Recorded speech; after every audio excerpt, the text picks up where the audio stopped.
सुबह के ठीक 11 बजे थे। शहर के सबसे बड़े 5 स्टार होटल में एक अधेड़ उम्र व्यक्ति, जिसकी उम्र लगभग 50 साल के आसपास थी, साधारण से कपड़े पहने हुए वो धीरे धीरे 5 स्टार होटल की ओर बढ़ रहा था। उसका नाम था देवेंद्र मेहता। लेकिन जैसे ही वो होटल के गेट पर पहुंचा तो गार्ड के माथे पर शिकन आ गई।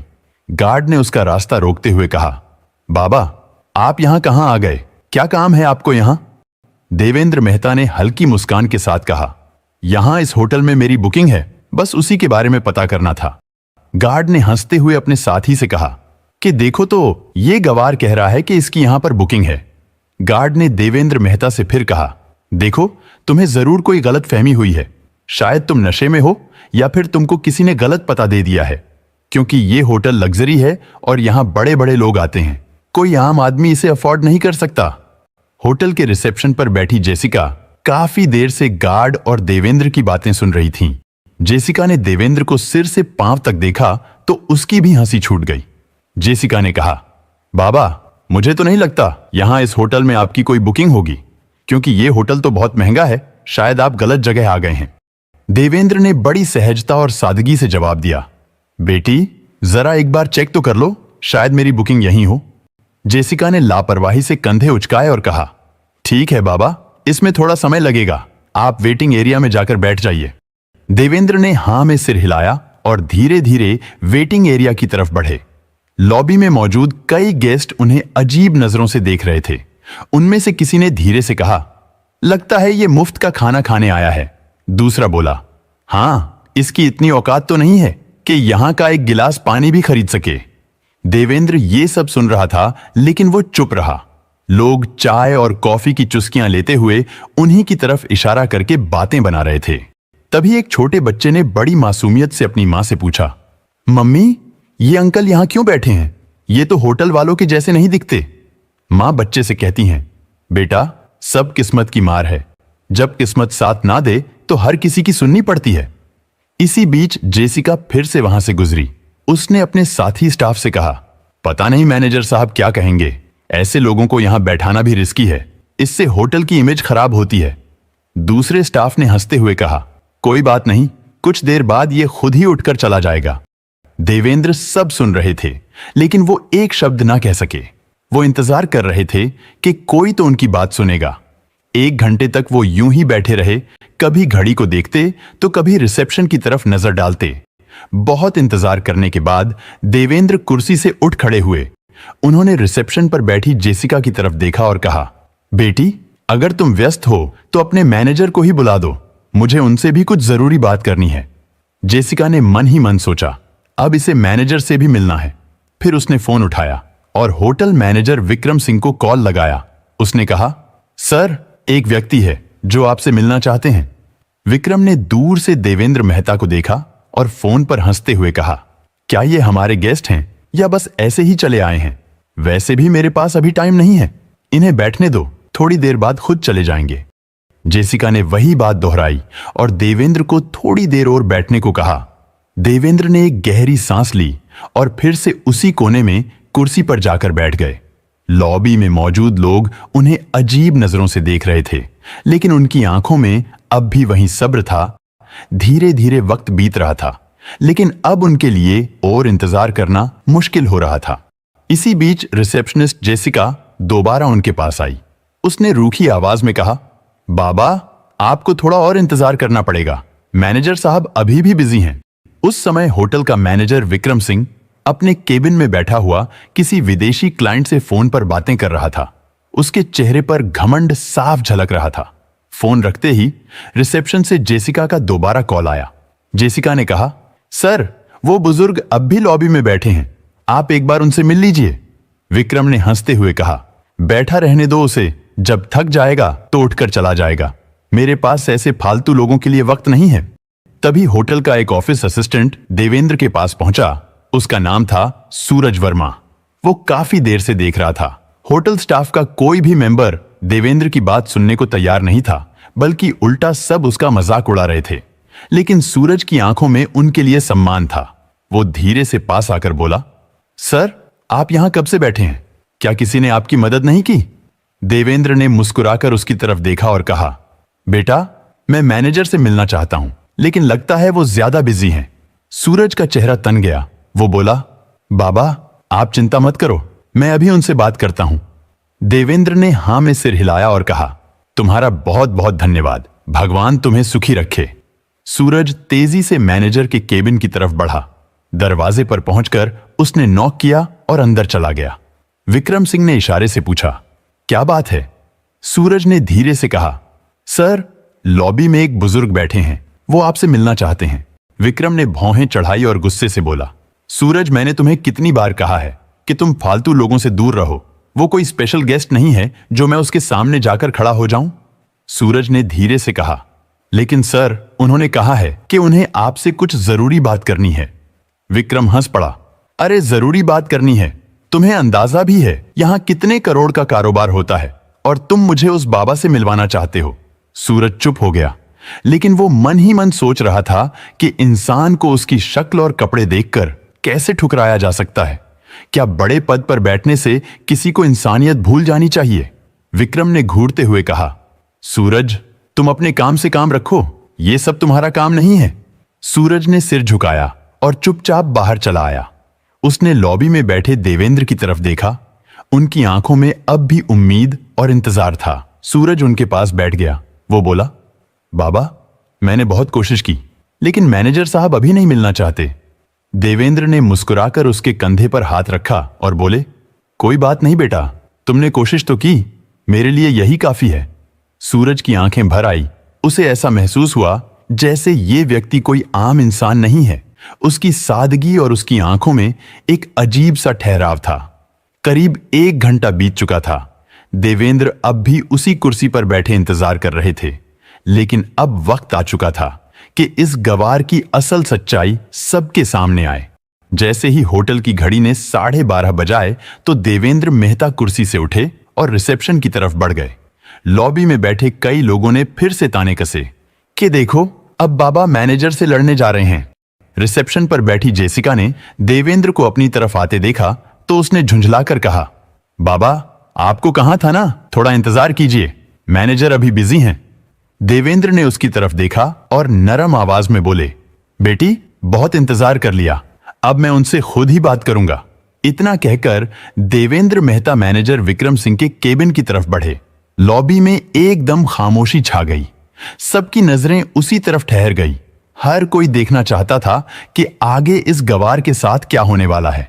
और जैसे ही देवेंद्र ने केबिन का दरवाजा खोला तो विक्रम अपनी घूमने वाली कुर्सी पर घमंड के साथ बैठा था। उसने देवेंद्र को झिड़कते हुए कहा, हां बाबा, बताइए, तुमने इतना शोर क्यों मचा रखा है? मुझसे क्या बात करनी है तुमको? देवेंद्र मेहता ने धीरे से अपनी पैंट की जेब में हाथ डाला तो उनके हाथ में एक लेटर था।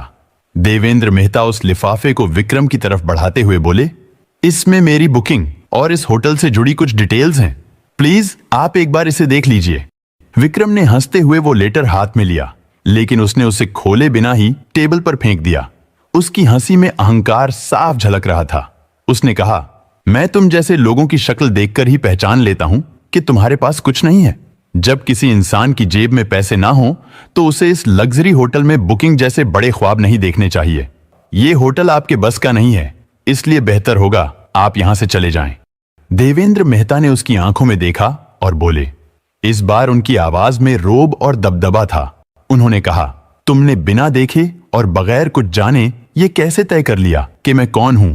एक बार इन कागजों को तो देख लो, क्योंकि अक्सर सच्चाई वैसी नहीं होती जैसी दिखाई देती है। विक्रम ने कुर्सी को पीछे झुकाया और जोर से हंसते हुए बोला, बाबा, मुझे किसी कागज को देखने की जरूरत नहीं है। मैं सालों से इस होटल को चला रहा हूं। लोगों की शक्ल देखकर ही पहचान लेता हूं कि किसकी क्या हैसियत है, और आपकी शक्ल कहती है कि आपके पास कुछ भी नहीं है। यह सब सुनकर लॉबी में बैठे कुछ गेस्ट भी हंसने लगे। देवेंद्र मेहता ने गहरी सांस ली और रौबदार लहजे में बोले, ठीक है, जब तुम्हें यकीन नहीं है तो मैं चला जाता हूं, लेकिन एक बात याद रखना विक्रम सिंह, जो तुमने आज मेरे साथ किया है उसका नतीजा तुम्हें जरूर भुगतना पड़ेगा। इतना कहकर देवेंद्र मेहता ने दरवाजे की ओर कदम बढ़ाए। उन्हें बाहर जाते हुए देखकर पीछे बैठे गेस्ट फुसफुसाए, मैनेजर ने बिल्कुल सही किया है, ऐसे लोगों को सबक सिखाना जरूरी है। देवेंद्र मेहता होटल से बाहर निकल गए। लेकिन जाते वक्त देवेंद्र की गहरी नजर और उसके रौबदार लहजे ने कुछ पल के लिए पूरे स्टाफ को सोचने पर मजबूर कर दिया था। लेकिन विक्रम सिंह अपनी कुर्सी पर बैठा मुस्कुरा रहा था। उसके चेहरे पर अहंकार और नफरत का मिला जुला भाव था। इसी बीच ऑफिस असिस्टेंट सूरज वर्मा उस लिफाफे की तरफ बढ़ा। उसने लिफाफे को उठाया और चुपचाप सर्वर कंप्यूटर की ओर चला गया। सूरज ने कंप्यूटर पर लॉगिन किया और होटल की फाइलें खोलना शुरू कर दी। उसने होटल का पुराना रिकॉर्ड खंगाला। जैसे जैसे फाइलें खुल रही थीं, सूरज की धड़कनें तेज होती जा रही थी। रिकॉर्ड में लिखा था, देवेंद्र मेहता इस होटल के 65% शेयर होल्डर और फाउंडिंग मेंबर। सूरज ने जल्दी जल्दी सभी डॉक्यूमेंट्स के प्रिंट निकाले और दौड़ता हुआ मैनेजर के केबिन में पहुंचा। मैनेजर विक्रम किसी क्लाइंट से फोन पर बात कर रहा था। सूरज ने धीरे से कहा, सर आप ये रिपोर्ट देखिए, ये वही आदमी है जो अभी यहां आए थे और यही हमारे होटल के असली मालिक हैं। विक्रम ने फोन रखते ही सूरज की तरफ देखा और गुस्से से बोला, सूरज मैं तुम्हें कितनी बार कह चुका हूं, मुझे ऐसे फालतू कामों में कोई दिलचस्पी नहीं है। सूरज ने एक बार फिर कोशिश की, लेकिन सर ये रिपोर्ट साफ साफ बताती है कि देवेंद्र मेहता ही इस होटल के मालिक हैं। विक्रम ने उसकी बात काटते हुए कहा, सूरज मैंने कहा ना, तुम जाकर अपना काम देखो। ये होटल मेरी मैनेजमेंट और स्किल से चलता है, किसी पुराने बाबा की दान दक्षिणा से नहीं। सूरज ने वो रिपोर्ट उठाई और विक्रम के केबिन से बाहर निकल गया। धीरे धीरे शाम होने लगी। गेस्ट अपने अपने कमरों में चले गए और होटल स्टाफ अपने काम में बिजी था। लेकिन सूरज के दिल में एक अजीब सी घबराहट और बेचैनी थी।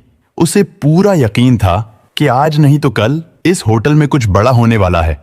और फिर हुआ भी यही। अगली सुबह तक ये बात पूरे होटल स्टाफ में फैल गई कि कल जो बाबा होटल में आए थे वो इस होटल के बड़े शेयर होल्डर हैं।